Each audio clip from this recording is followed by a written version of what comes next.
దక్షిణాఫ్రికాలోని విశాలమైన గడ్డి భూములలో అనేక రకాల జంతువులు సూర్యరశ్మిలో ఆడుకుంటూ, గుగాగాన్ని ఉపయోగించుకుంటూ, వేటాడే జంతువుల కోసం నిరంతరం కాచుకుంటూ సామరస్యంగా జీవిస్తాయి. తెల్లవారుతుండగా ఒక చిరుత తన కొత్తగా పుట్టిన పిల్లలను ప్రేమగా దువ్వుతోంది. దూరంగా ఒక సింహం మెల్లగా వాటి వైపుకు వస్తోందనే విషయం తెలియక అది ఆమె రక్షించే స్వభావాన్ని ప్రేరేపిస్తుంది. బలమైన అనుబంధాన్ని ఏర్పరచుకోవాలనే ఆశతో 12 జాన్ తన తండ్రి పీటర్తో కలిసి పీటర్ యొక్క పోర్షే కారులో డ్రైవ్కు బయలుదేరారు. సంతోషకరమైన డ్రైవ్లో తోడుగా ఉన్న తర్వాత వారు ఇంటికి బయలుదేరారు మరియు దాదాపు చిరుతపులి కూనను ఈకొత్తబోయి ఉలిక్కిపడ్డారు. కూన క్షేమంగా ఉండటంతో తండ్రి కొడుకులు సంతోషించి వెంటనే కారు దిగే దాని దగ్గరికి పరుగెత్తుకుంటూ వెళ్లారు. ఒక చిన్న వెతుకులాట తర్వాత వారు పిల్ల పులికూన యొక్క ఏరుపును గుర్తించి అది గయంతో వణుకుతూ ఉండటం చూశారు. చిన్న పిల్ల ఎలుగుబంటిని చూసి జాలిపడి ఆ ఇద్దరూ దాని తల్లి కోసం వెతకడం మొదలుపెట్టారు. కాని వారికి అదృష్టం కలిసి రాలేదు. వేరే ప్రత్యామ్నాయం లేక ఆ జంట దుంగను వారి పొలానికి తిరిగి తీసుకొస్తారు. అక్కడ పొలం యజమానురాలు క్రిస్టిన్ అతడిని ఆప్యాయంగా హత్తుకుంటుంది. జాన్ ఒక చిన్న గంపను సంపాదిస్తారు. పీటర్ ఆ జీవి కోసం పాలతో ఒక చిన్న సీసాను సిద్ధం చేస్తారు. వెంటనే జాన్ ఆ పిల్లను చూసి మురిసిపోయారు మరియు దత్తత తీసుకోవడానికి అతని తల్లిదండ్రుల అనుమతిని పొందారు. తన కొత్త స్నేహితుడి బొచ్చుపై ఉన్న నల్లటి చారలను చూసి జాన్ ఉత్సాహంగా తన కుటుంబ సభ్యులతో మన అతిథి ఒక చిరుతపులి అని ప్రకటిస్తారు. చిరుతపులి యొక్క అద్భుతమైన లక్షణాలను, దాని అసాధారణ వేగంతో సహా జాన్ ఉత్సాహంగా వివరిస్తుండగా పీటర్ ఆ చిన్నారికి ఆ కూనను తాత్కాలికంగా మాత్రమే చూసుకోగలనని, అది చివరికి అడవిలోకి విరుదలయ్యే వరకు మాత్రమే అని స్పష్టం చేశారు. తర్వాతి రోజుల్లో ఆ పిల్ల తన దత్తత కుటుంబానికి అలవాటు పడుతుంది మరియు ఇంతకు ముందు తన తల్లిని కోల్పోయిన కారణంగా భద్రతా భావాన్ని అనుభవించడం మొదలు పెడుతుంది. అతనికి తన కుటుంబ సభ్యులందరితో కలిసి ఉండటం చాలా ఇష్టం. ముఖ్యంగా జాన్ అంటే అతనికి చాలా ప్రేమ. జాన్ సరదాగా అతన్ని పరికోమని పిలుస్తారు మరియు తన కొత్త స్నేహితుడితో కలిసి హాయిగా ఉంటారు. క్షన్ యొక్క ప్రేమపూర్వక శ్రద్ధ ఆ పిల్ల పులి వారిని పూర్తిగా నమ్మడానికి అనుమతిస్తుంది. వారి కుటుంబంలోకి అతన్ని చేర్చుతుంది మరియు ప్రతి ఫోటోలో అతను ఉండేలా చూస్తుంది, ఒక ఆదరణీయ సహచరుడుగా. కూనపై తన యాజమాన్యాన్ని ధృవీకరించడానికి జాన్ అతనికి పేరు పెట్టాలని నిర్ణయించుకుంటారు, రకరకాల ఎంపికలను ప్రయత్నిస్తూ. కుటుంబ సంప్రదాయం ప్రకారం పేరును స్వీకరించడం అంటే ఆ పిల్ల బాధ్యతను అధికారికంగా తీసుకోవడమని అర్థం. డుమా వ్యవసాయ జీవితంలో కలిసిపోవడం మొదలుపెట్టింది. కుటుంబ సభ్యులతో కలిసి రోజువారీ పనుల్లో పాల్గొంటూ, ఆస్తిని కాపాడుతూ రక్షణగా ఉంటోంది. రాబోయే వారాల్లో డుమా వేగంగా పెరుగుతుంది మరియు ఒక అద్భుతమైన యువ చిరుతగా ఎదుగుతుంది. క్రిస్టిన్ ఇంటి పనులు చూసుకుంటూ వరండాలో నుండి గమనిస్తుంది. పీటర్ మరియు జాన్ డుమాతో కలిసి వ్యవసాయం చేస్తూ ఆడుకుంటూ తమ సమయాన్ని వెచ్చిస్తారు. ఒకరోజు మధ్యాహ్నం పీటర్ తన ప్రియమైన మోటార్ సైకిల్ యొక్క క్లిష్టమైన మెకానిక్లను జాన్కు క్షుణ్ణంగా అర్థమయ్యేలా వివరిస్తారు. ఆ రోజు తర్వాత ఆ జంట డుమా కోసం ఒక అందమైన చెట్టు ఇల్లు నిర్మించడానికి తమ సమయాన్ని కేటాయిస్తారు. డుమా వేగంగా పెరగడం వల్ల అతను ఇకపై జాన్తో మంచం పంచుకోలేరు. కొన్ని రోజుల తరువాత డుమా పెంపుడు జంతువుగా మారి తన వేగాన్ని కోల్పోకుండా నిరోధించడానికి పీటర్ తన మోటార్ సైకిల్ను ఉపయోగించి ఆమె వేగాన్ని పెంచాలని నిర్ణయించుకున్నారు. అతను సైడ్కార్లో ప్రయాణిస్తూ పొలం రోడ్లలో నావిగేట్ చేయడానికి జాన్ను నియమిస్తారు. డుమాను లక్ష్యాన్ని వెంబడించడంలో మరియు వేగాన్ని కొనసాగించడంలో దాని సామర్థ్యాన్ని నిర్ధారిస్తూ సూచనలు ఇస్తారు. ఒక ఉదయం జాన్ మరియు డుమా మధ్య ఫుట్బాల్ ఆట జరుగుతుండగా జాన్ తన తండ్రి ట్రాక్టర్ నుండి పడిపోవడాన్ని చూస్తారు. దాంతో అతను మరియు డుమా వెంటనే అతని వద్దకు పరుగెత్తుకు వెళ్తారు. రాబోయే కొన్ని రోజుల్లో పీటర్ ఆసుపత్రిలో కోలుకుంటుండగా క్రిస్టిన్ మరియు జాన్ పొలాన్ని చూసుకుంటారు. అందరూ ఊపిరి పీల్చుకునేలా పీటర్ కొన్ని రోజుల తర్వాత విడుదలయ్యారు మరియు తన ప్రేమగల కుటుంబంతో సంతోషంగా కలిశారు. గందరగోళం సద్దుమణిగిన తర్వాత క్రిస్టిన్ మళ్లీ జాన్ను ఇంటి వద్దనే చదివించడం ప్రారంభిస్తుంది. అతను వయస్కు తగిన సిలబస్ను మొత్తం పూర్తి చేసేలా చూసుకుంటుంది. పీటర్ వేగంగా కోలుకుంటున్నారు, తన పూర్వపు స్థితిని త్వరగా పొందుతున్నారు మరియు తన వ్యవసాయ బాధ్యతలను తిరిగి చేపడుతున్నారు. పూర్తిగా ఎదిగిన జంతువుగా డుమా యొక్క అవకాశాలను విస్తృతంగా పరిశీలించిన తరువాత దీర్ఘకాల బంధకం డుమా అడవికి అలవాటు పడే సామర్థ్యాన్ని అడ్డుకుంటుందని పీటర్ జాన్తో తన ఆందోళనను వ్యక్తం చేశారు మరియు దానిని తిరిగే అడవికి పంపాలని ప్రతిపాదించారు. స్పష్టమైన నిరాశతో పీటర్ తన కుమారుడికి తన ప్రణాళికను వివరించారు. కొన్ని నెలల ముందు వారు డుమాను కనుగొన్న స్థలాన్ని మ్యాప్లో చూపిస్తూ డుమా అసలు ఇల్లు పక్కనే ఉన్న పర్వతాలలోనే ఉంటుందని నమ్మారు. పీటర్ తన ప్రతిపాదనను ముగిస్తూ తన కుమారుడు మరియు డుమాతో కలిసి చివరిగా చేపల వేట మరియు క్యాంపింగ్ సాహసం చేయాలని, చివరకు వారి ప్రియమైన చిరుతను దాని సహజ ఆవాసానికి తిరిగి చేర్చాలని సూచిస్తున్నారు. డుమా పెంపుడు జంతువుగా పనికొస్తుందని వాదిస్తూ తన తండ్రి అభిప్రాయాన్ని మార్చడానికి జాన్ చేసిన ప్రయత్నాలు విఫలమయ్యాయి. అయినప్పటికీ రాబోయే రోజుల్లో పీటర్ ఆరోగ్యం వేగంగా క్షీణిస్తుండటంతో అన్ని ప్రణాళికలు నిలిపివేయబడ్డాయి. తన అనారోగ్యంతో కొంతకాలం పోరాడిన తరువాత పీటర్ ఒక దురదృష్టకరమైన రాత్రి కన్నుమూశారు. తన ఒత్తిడిని తగ్గించుకోవడానికి జాన్ ప్రతి రాత్రి డుమాను ఇంటికి తీసుకువచ్చి అతనితో కలిసి నిద్రపోతారు. అది అతనికి ప్రశాంతమైన ఆచారంగా అనిపిస్తుంది.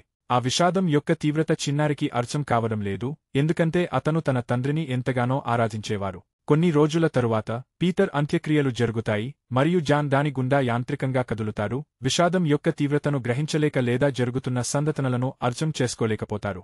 దోహత్సంలో మునిగిపోయిన జాన్ దిక్కుతోచని స్థితిలో ఉన్నారు. అతను డూమాతో కలిసి పొలంలో ఒంటరిగా ఉంటూ ఆ కుక్క నిశ్శబ్ద సహవాసంలో ఓదార్పు పొందుతున్నారు. కొన్ని వారాల తర్వాత జాన్ నిరాశకు గురిచేస్తూ క్రిస్టిన్ తమ పొలాన్ని అద్దెకు ఇవ్వాలని మరియు నగరానికి మారాలని ప్రకటిస్తుంది. అక్కడ ఆమె ఉద్యోగం సంపాదించి వారిని పోషించగలదని ఆమె నమ్ముతుంది. దోహసిస్తున్న తల్లి తాను అనువైన ప్రకృతి సంరక్షణ స్థలాన్ని వెతికే సమయంలో తన సోదరి గ్వెన్తో వారు నివసించేందుకు చేసిన ఏర్పాట్లను వివరించింది.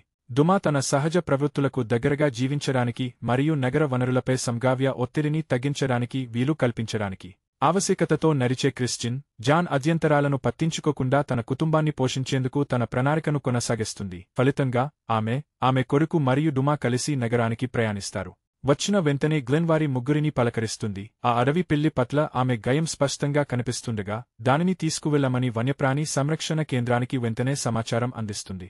జాన్ సమీపంలోని పాఠశాలకు హాజరవుతున్నారు. క్రిస్టియన్ ఉద్యోగం సంపాదించింది.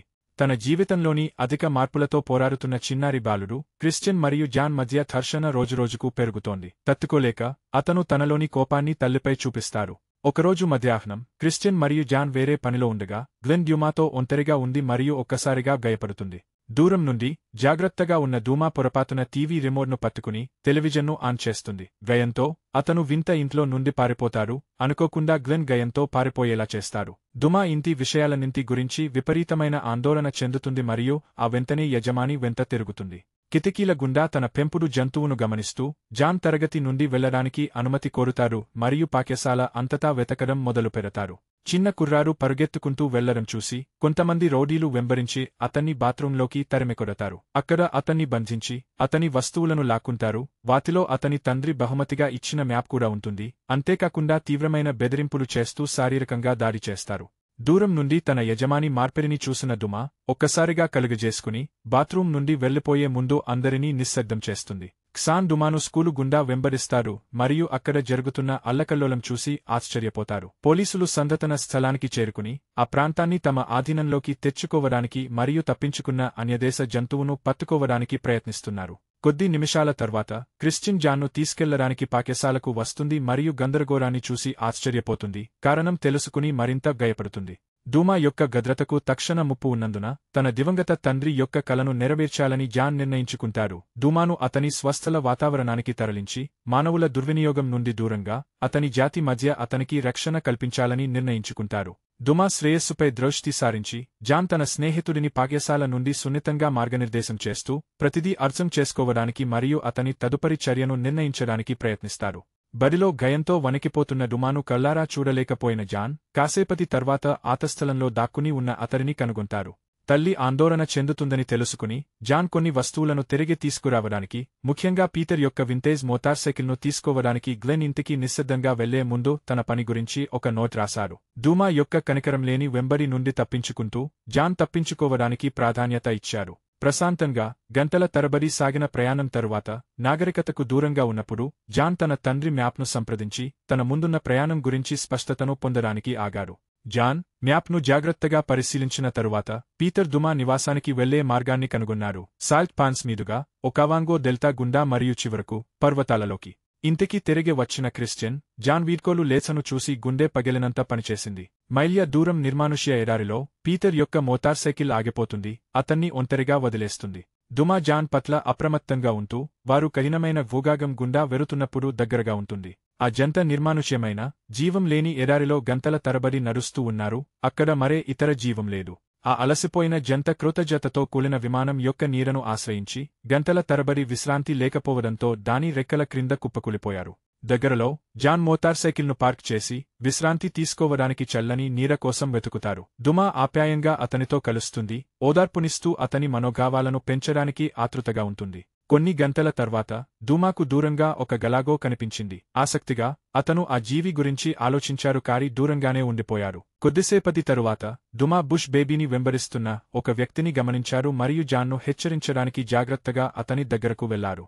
దుమా స్పందించేలోపే జాన్ ఇంజన్ ఒక్కసారిగా పెద్ద శబ్దంతో ప్రారంభమవుతుంది. అది విని అతను నిద్ర నుండి మేల్కొని జాగ్రత్తగా ఏమీ జరుగుతుందో చూడటానికి బయటికి వస్తారు. బయట తన కారును స్టార్ట్ చేయడానికి కష్టపడుతున్న ఒక వింత మనిషిని జాన్ పలకరించారు. ఆ వ్యక్తి వెంటనే తన దక్షిణ మార్గాన్ని వెల్లడిస్తారు. ఇది జాన్ యొక్క పశ్చిమ మార్గానికి వ్యతిరేకం, మరియు దుమా పరిచయం చేయబడినప్పుడు నిజంగా ఆశ్చర్యపోయినట్లు కనిపిస్తారు. కొంతసేపటి విరామం తర్వాత ఆ వ్యక్తి జాగ్రత్తగా తనను తాను రిప్గా గుర్తించుకున్నారు. జాన్ మరియు దుమాలకు నీతిని అందించారు మరియు తన బుష్ బేబీ మషకాను పరిచయం చేశారు. వారి సంభాషణ లోతుగా సాగుతున్న కొద్దీ ఒక బంధం ఏర్పడుతున్న సమయంలో రిప్ మామూలుగా 5 రోజుల ప్రయాణంలో ఉన్న ఒక దూరపు నది గురించి చెబుతారు. మనుగడ కోసం ఒక ప్రియమైన జంతువును వధించి తినవలసిన భయంకరమైన అవసరం ఉందని సూచిస్తారు. విమానం ప్రమాదంలో ధ్వంసమైన ఫర్నిచర్ను జాన్ రిప్కు బహుమతిగా ఇచ్చారు. అది అతనికి విశ్రాంతి తీసుకోవడానికి మరియు కోలుకోవడానికి సహాయపడుతుంది. విపరీతమైన ఒత్తిడి నుండి ఉపశమనం పొందాలని చూస్తూ క్రిస్టిన్ పొలం యొక్క ప్రశాంతతకు చేరుకుంటుంది. అక్కడ ఆమె జాన్ మరియు డుమా కనిపించకుండా పోయిన పిల్లల పోస్టర్ను రూపొందిస్తుంది. వారి గురించి ఏ వివరాలు తెలిసినా ప్రజలు పంచుకోవాలని వేడుకుంటుంది. ఆ సాయంత్రం తిరిగే ఎడారిలో రిప్ ఒక మంటను వేసి వారి సుదీర్ఘ ప్రయాణం కోసం గాలిని ఉపయోగించుకునే తన ప్రతిష్టాత్మకమైన కొత్త ప్రణాళికను గురించి ఉత్సాహంగా వివరించడాన్ని జాన్ వింటారు. మరుసటి ఉదయం రిప్ ఒక మోటార్ సైకిల్ అటాచ్మెంట్ను డిజైన్ చేస్తూ ఉండగా జాన్ విమానం నుండి ఒక పారాచూట్ను తెస్తారు. విమానం మోటార్ సైకిల్ పక్కనే కూలిపోయింది మరియు అతను దానిని ఎడారి పడవగా మార్చాలని కలలు కన్నారు. చివరి మార్పులు పూర్తయిన తర్వాత జాన్, రిప్, డుమా మరియు మషకా ఆ ప్రత్యేకమైన పరికరంలోకి ఎక్కుతారు మరియు గాలి ద్వారా అది నడపబడి వేగంగా పుంజుకుంటుంటే ఆనందంగా చూస్తారు. జాన్ స్టీరింగ్లో సహాయం చేస్తారు. తెలివైన ఎడారి ఓడ ప్రయాణపు గారాన్ని బాగా తగ్గిస్తుంది కాబట్టి చాలా కాలంగా ఎదురుచూస్తున్న వసంతాన్ని కనుగొన్నందుకు సంస్థ సంతోషిస్తుంది. బడలిపోయిన ఆ చిన్నారి బాలుడు రిప్ నేలను తవ్వడం మొదలుపెట్టడం చూస్తారు. అతను కొన్ని మీటర్ల లోతుకు దిగే ఆనందంగా ఒక సహజమైన నీటి ఓతను కనుగొంటారు. ఆ తరువాత జాన్ మరియు డుమా వారి ఎంపికలను పరిశీలిస్తారు. జాన్ డుమాను వారి రాత్రి భోజనం కోసం ఒక ఉష్ణపక్షిని సంపాదించమని ఆదేశిస్తారు. మరోవైపు డుమా నిప్పుకోడి గూడును కనుగొంటారు మరియు గుంపు అనేక నిప్పుకోడి గుడ్లను వెలికితీస్తుంది. తరువాత వాటిని మంట చుట్టూ పంచుకుంటారు. డుమా ఆస్ట్రిచ్ వెనుక పరిగెడుతుంది. ఆజ్ఞకు విధేయురాలిగా ఉంటుంది. అయినప్పటికీ దానిని అధిగమించడంలో విఫలమవుతుంది. అయితేనేం ఈ ఆఫర్లన్నిటికీ జాన్ చలించకుండా డ్యూమా స్నేహం అమూల్యమైనదని, దేనితోనూ పోల్చలేనిదని బలంగా చెబుతున్నారు. ఆ రాత్రి రిప్ మరో మంటను రాజేశారు. అది సింహాల నుండి వారి ఏకైక రక్షణ అని చిన్న బాలుడికి నచ్చజెప్పారు. వారికి పరిచయమైన కొద్దీ జాన్ ఒంటరిగా ఎడారి ప్రయాణం చేస్తున్నారని తెలుసుకున్న రిప్ అబ్బాయి భద్రత గురించి ఆందోళన చెంది కొంత దూరం అతనికి తోడుగా వెళ్లడానికి ప్రతిపాదిస్తారు. జాన్ కృతజ్ఞతతో ఆ ఆఫర్ను అంగీకరిస్తారు. తెల్లవారుతుండగా రిప్ ఉప్పు పనుల వైపు దారి చూపిస్తారు. కాగా జాన్ డుమాను తమ యాత్ర ప్రారంభించడంతో వేగంగా వెళ్లమని ప్రోత్సహిస్తారు. జాన్ వారి ప్రయాణ సగం దూరం దాటిన తర్వాత తన దిక్సూచి పడమరకు బదులుగా ఉత్తరం వైపు చూపిస్తోందని గ్రహించారు. ఈ వ్యత్యాసం డుమా అమ్మకం గురించి వారి మునుపటి సంఘర్షణతో కలిసి రిప్ యొక్క నిజమైన ఉద్దేశాలపై అతని అనుమానాన్ని మరింత పెంచుతోంది. ఎడారి గుండా వెరుతుండగా రిప్ ఊహించని విధంగా పురాతన, శిథిలమైన నిర్మాణం వైపు బృందానికి మార్గనిర్దేశం చేశారు. శిథిలాల మధ్య వారికి ఒక చిన్న కత్తి దొరుకుతుంది. దానిని రిప్ వెంటనే జాన్కు బహుమతిగా ఇస్తారు. కొద్ది క్షణాల తర్వాత హెలికాప్టర్ శబ్దం గుంపుకు వినిపించడంతో రిప్ త్వరగా జాన్ మరియు డుమాలను దాచడానికి సహాయం చేశారు. ఆ అబ్బాయి తల్లి ఆ వెతుకులాటను ఏర్పాటు చేసిందని తెలియక క్రిస్టియన్ తన కొడుకు లేదా అతని జార కోసం ప్రాంతమంతా క్షుణ్ణంగా వెతికిన తరువాత హెలికాప్టర్ ద్వారా చేసే వెతుకులాటను విరమించుకుంది. ఆ రాత్రి మంట చుట్టూ గుమిగూడినప్పుడు రిప్ పారిపోయి తల్లిని ఆందోళనకు గురిచేసినందుకు జాన్ చేసిన పని యొక్క తీవ్రతను తెలియజేయాలని కోరుకుంటూ ఒక కథను చెప్పారు. ఆ చిన్నారి బాలుడి కత్తిని సానబెత్తి ఈతెగా మారుస్తూ కొంత జ్ఞానాన్ని బోధించారు. తరువాత ఒకప్పుడు తన బిడ్డను కోల్పోయి దోహత్సంతో కన్నీళ్లు పెట్టుకున్న ఒక పురాతన చిరుతపులి గురించి చెప్పారు. ఆ దోహత్సం ఆమె ముఖంపై నల్ల గీతలుగా ఏర్పడింది. ఆ గుర్తులే ఇప్పుడు అన్ని చిరుతపులులకు ఉన్నాయి. ఆ కథ జాన్ను వెంటాడింది. దాని అంతర్లీన అర్థంతో పోరాడుతూ అతన్ని మేల్కొని ఉంచింది. మరుసటి ఉదయం బృందం తమ ప్రయాణాన్ని కొనసాగించడానికి సిద్ధమవుతుండగా రిప్ ఒక నిర్మానుష్యమైన వజ్రాల గనిని చూశారు. ముందుకు సాగాలని జాన్ పట్టుబట్టినప్పటికీ రిప్ అన్వేషించడానికి మరియు సంపదను వెతకడానికి లోపలికి ప్రవేశించారు. ముందుకు సాగుతూ జాన్ గుహ లోపలి గాగం కూలిపోవడాన్ని చూస్తారు. అది నిస్సహాయమైన కేకలతో నిండి ఉంది. తన పనులను వదిలిపెట్టి లోపలికి తొందరగా వెళ్తారు. రిప్ పూర్తిగా ఇసుక దిబ్బ కింద కూరుకుపోయి ఉండటం చూసి ఆశ్చర్యపోతారు. ఈ ప్రయత్నం కొనసాగుతుండగా జాన్కు ఒక దుష్ట ఆలోచన వచ్చింది మరియు రిప్ వారిని ఎందుకు కిడ్నాప్ చేశారో తెలుసుకోవడానికి అతని బలహీన స్థితిని ఉపయోగించాలని అతను నిర్ణయించుకున్నారు. రిప్ మరియు జాన్ ఒకరి గురించి ఒకరు మరింత తెలుసుకుంటున్న కొద్దీ వారి మధ్య ప్రశాంతత ఏర్పడుతుంది. ఒక నిశ్శబ్ద అవగాహన వికసిస్తుంది మరియు వారు ఒకరికొకరు సహాయం చేసుకుంటామని, బలపరుచుకుంటామని, ఈ కష్టంలో ఒకరి మనుగడను మరొకరు కాపాడుకుంటామని మౌనంగా ప్రతిజ్ఞ చేస్తారు. కొన్ని గంటల తర్వాత దూరంలో జింకల గుంపు మేస్తూ ఉండటం చూసి సాయంత్రం భోజనం కోసం వాటిలో ఒకతిని పట్టుకురమ్మని జాన్ డూమాను పంపారు. డూమా వెంబడించినప్పటికీ భయపడిన జింక చాలా మైళ్ల వెంబడి తర్వాత తప్పించుకుంటుంది. దానివల్ల వారికి భోజనం లేకుండా పోతుంది. ఆహారం కోసం ఎదురు చూస్తూ ఆ దంపతులు నిశ్శబ్దంగా గడ్డి గూములను దాటుతున్నారు. డాక్యుమెంటరీ చిత్ర బృందం మరియు సమీపంలోని రుచికరమైన వంటకాలతో నిండిన విందును చూసి వారి మనసులు ఆనందంతో నిండిపోయాయి. జాన్ ఒక సృజనాత్మక ప్రణాళికను రూపొందించి దానిని కార్యరూపం దాల్చేలా చేయడానికి రిప్ను నియమిస్తారు. ఆ ఇద్దరూ నిశ్శబ్దంగా ఫిల్మ్ సెట్కు చేరుకుని కప్పబడిన టేబుల్ కిందకు విజయవంతంగా జారుకున్నారు. కొద్ది క్షణాల తర్వాత జాన్ బల్ల కింద నుండి బయటకు ప్రాకుతూ వస్తాడు. పాముకాటు గురించి సహాయం కోసం అరుస్తున్న గుంపు దగ్గరకు తొందరగా పరిగెత్తుకుంటూ వెళ్లి వారికి పామును చూపిస్తారు. వ్యయంతో గుంపు సెట్ నుండి ఖాళీ చేస్తుంది. జాన్ మరియు రిప్కు ఆహారాన్ని దొంగిలించడానికి అనుమతిస్తుంది. వారు సులభంగా పూర్తి చేసే పని. దంపతులు నిత్యావసర సరుకులను తీసుకుని తమ జంతువులను ఒక సన్నని పడవలోకి నడిపిస్తారు. నదిని దాటిన తర్వాత దొంగిలించబడిన రుచికరమైన భోజనాన్ని అందరూ ఆస్వాదిస్తారు. ఆ తర్వాత జాన్ రిప్ చేసిన సహాయానికి మరియు చూపిన దయకు కృతజ్ఞతగా తన డబ్బునంతా అతనికి ఇస్తారు. లోయ దాటిన తరువాత డూమాకు కరేగరం వాసన తగలడంతో అతను దాని వైపుకు పరిగెత్తాడు. అతని వెంటే జాన్ మరియు రిప్ కూడా వేగంగా వచ్చారు. నెక్స్ట్ కొన్ని నిమిషాల పాటు ఆ సమూహం పూర్తి నిశ్శబ్దంలో ముందుకు సాగుతుంది. ఆ తర్వాత చిన్న నదిని దాటుతుంది. కొద్ది నిమిషాల తర్వాత ఆ జంట డూమా కరేగరంపై విందు చేస్తూ ఉండటం చూస్తారు. జాన్ నిరాశకు గురవుతారు. డూమా పంచుకోవడం లేదు, ఏదైనా అడవి జంతువులా ప్రవర్తిస్తోంది. రిప్ జాన్కు నచ్చజెప్పారు. డూమా యొక్క సహజ ప్రవర్తన సాధారణమైనదని మరియు అది అడవికి అలవాటు పడటానికి సహాయపడుతుందని వివరించారు. రిప్ తరువాత జాన్ మరియు పెంపుడు జంతువులను ఒక రహస్య గుహకు నడిపిస్తారు. ఇది పూర్వం పూర్వీకుల ఆరాధన కోసం ఉపయోగించబడిన ప్రదేశం మరియు తన తాతతో గడిపిన ఆనందకరమైన చిన్ననాటి సందర్శనలను గుర్తు చేసుకుంటారు. గుహలోని చిన్నపాటి గదిలో ఒదిగి ఉన్న జాన్ తన తండ్రి మరణం గురించి తను ఎంత దోహసిస్తున్నారో రిప్తో చెప్పుకున్నారు. తన స్నేహితుడి మద్దతులో ఓదార్పును పొందారు. రిప్ తర్వాత జాన్ని పట్టుదల కలిగి ఉండమని మరియు ఆశావాదంగా ఉండమని ప్రోత్సహిస్తారు. ఇది కొత్త ప్రారంభానికి ఒక మంచి తరుణమని నొక్కి చెబుతారు. డూమా నివాసానికి దగ్గరగా ఉండటానికి కారణం చెబుతూ తన సుదీర్ఘ గైర్హాజరీకి తన కుటుంబం క్షమాపణ కోరుతూ అతను దక్షిణానికి వెళుతున్నప్పుడు జాన్ తన ఆతృతగల తల్లిని సందర్శించాలని అతను నిర్ణయించుకున్నారు. గుహలో విశ్రాంతి తీసుకోవడం వల్ల పునరుత్తేజం పొందిన బృందం తమ ప్రయాణాన్ని తిరిగే ప్రారంభించింది. రిప్ తన గ్రామాన్ని జాన్కి సూచిస్తారు. అది ఇప్పుడు దూరంగా ఒక కొండ పైన కనిపిస్తోంది. గడ్డి మైదానం గుండా గుంపు ముందుకు సాగుతుండగా దగ్గరలోని వ్యాధి సోకిన సెట్సీ ఈగల గుంపును చూసి రిప్ ఉలిక్కిపడతాడు మరియు వెంటనే పారిపోమని చెబుతారు. దురదృష్టవశాత్తు ఈగలు వారిని ముత్తరిస్తాయి మరియు రిప్ ధైర్యంగా బాలుడిని తన శరీరాన్ని అడ్డుపెట్టి రక్షిస్తారు. తద్వారా తనకు కూడా ఇన్ఫెక్షన్ వచ్చే ప్రమాదముంది. ఆ రాత్రి ఆ జంట వర్షంలో తడిసిన పచ్చిక బయళ్ల గుండా ప్రయాణిస్తుండగా రిప్ పరిస్థితి తీవ్రమై అతన్ని ముంచెత్తింది. దుమా అసహనంగా ఉంది. సింహాల గుంపు ఉన్న విషయాన్ని ఆ జంటకు తెలియజేసింది. నొప్పి ఉన్నప్పటికీ రిప్ ఆ యువకుడికి నిప్పు రాజేయడానికి సహాయం చేయడానికి ప్రయత్నించారు. అయితే ఆ ప్రయత్నం కురుస్తున్న వర్షం కారణంగా దాదాపు విఫలమైంది. చాలా విఫల ప్రయత్నాల తర్వాత ఆ జంట చివరకు మంటను రాజేయడంలో సఫలమయ్యారు. సింహాలు వెనక్కి తగ్గవలసి వచ్చింది మరియు అది వారిని సమయానికి కాపాడింది.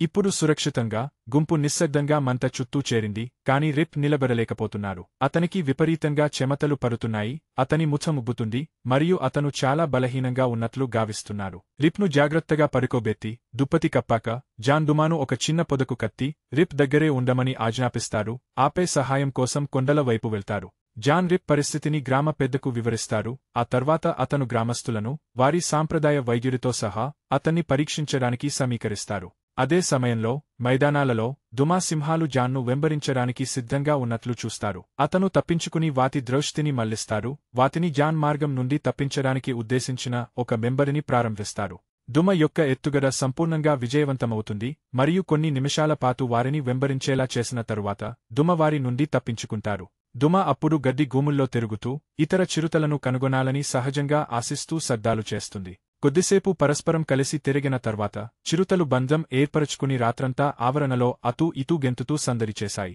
ఆతృతతో ఎదురు చూస్తూ దుమా పిలుపుకు స్పందించి తన జాతికి చెందిన మరొక జీవిని తన జీవితంలో మొదటిసారి కలుస్తారు. గ్రామస్తులతో కలిసి జాన్ రిప్ దగ్గరకు తిరిగి వస్తారు. వారు జాగ్రత్తగా స్పృహలేని వ్యక్తిని పరిశీలించి సాంప్రదాయ వైద్యం చేస్తూ కోలుకోవడానికి కొండపైకి తీసుకువెళతారు. దుమా హఠాత్తుగా అదృశ్యం కావడంతో జాన్ చాలా కలత చెందుతూ రిప్తోనే ఉంటారు. మరుసటి రోజు వైద్యుడు అన్ని కాపడాలను తొలగించి తన రోగముఖం సాధారణ స్థితికి రావడాన్ని చూసి చిరునవ్వు.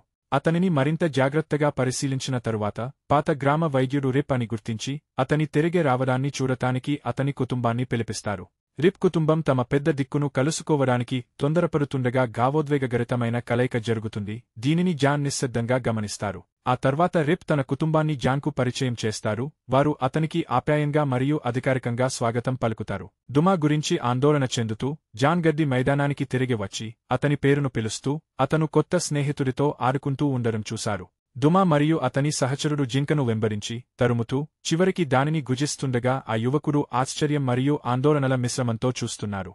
జాన్ తన స్నేహితుడు మరొకరితో బంధం పెట్టుకుంటుంటే చూస్తూ పడుకుని ఉండగా అతని మనసులో భావోద్వేగాల అల ఉప్పొంగుతుంది. తన తండ్రి మరణం మరియు అతను నేర్పిన పాఠాలు గుర్తుకు రావడంతో కన్నీళ్లు ధారాళంగా కారుతున్నాయి. భోజనం చేసిన తరువాత దుమా జాన్ దగ్గరకు వెళ్తుంది మరియు కోలుకుంటున్న రిప్ జాన్ను ఓదార్చే ముందు వారు భావోద్వేగ వీడ్కోలు పంచుకుంటారు. పీటర్ మరణం వల్ల కలిగిన ఆమె ద్వేహంలో ఓదార్పునిస్తూ ఎల్లప్పుడూ ఆమె పక్షాన నిలబడతానని అతను తన మనస్సులో ప్రతిజ్ఞ చేశారు. కునను తిరిగి అప్పగించే జాన్ ప్రయాణం ఒక స్వీవిష్కరణ యొక్క పరివర్తనాత్మక ప్రయాణంగా మారుతుంది. తక్కువ వ్యవధిలోనే అమాయకంగా సందేహిస్తూ ఇంటి నుండి బయలుదేరిన బాలుడు రూపాంతరం చెందుతారు, విలువైన అంతర్దృష్టులను పొందుతారు మరియు ఒక భిన్నమైన వ్యక్తిగా తిరిగి వస్తారు. నిస్సందేహమైన ప్రేమ మరియు పోషణ ఒక వ్యక్తి యొక్క జీవిత ఎంపికలను గణనీయంగా ప్రభావితం చేస్తాయి. ఈ కథనంలో చిన్న బాలుడికి చిన్న పులి పిల్లపై ఉన్న నిజమైన ఆప్యాయత అతనిని పూర్తిగా మార్చి పునరావాసం కల్పిస్తుంది. ఒక జంతువు పట్ల కలిగే చిన్న అజమానమే ఇంతటి గొప్ప బహుమతులను, స్వస్థతను ఇస్తుంటే ఒకరి పట్ల ఒకరికి ఉండే విశ్వప్రేమ, శ్రద్ధ యొక్క పరివర్తనాత్మక శక్తిని ఊహించుకోండి.